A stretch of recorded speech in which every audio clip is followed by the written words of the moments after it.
దేవుని వాక్యం చెప్తుంది ఆత్మను ఆర్పకుడి అంటే అర్థం ఏంటి? ఆర్పచ్చు అనమాట.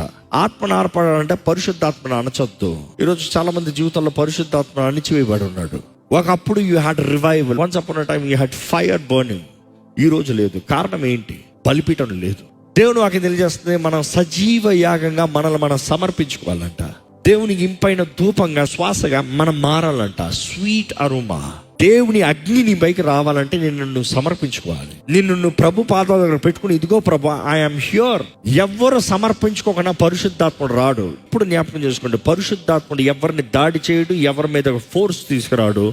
He would only come when you surrender. సమర్పించుకుంటే మాత్రమే పరిశుద్ధాత్ముడు నీ మీదకి వస్తాడు. కట్టెలు ఉన్నంత వరకు నిప్పు ఉంటుంది, అవునా కాదా?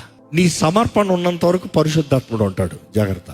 నీ సమర్పణ లేకపోతే నీ స్వార్థము, నేను నా అని వచ్చిన రోజున పరిశుద్ధాత్ముడు అగ్ని ఉండదు అక్కడ.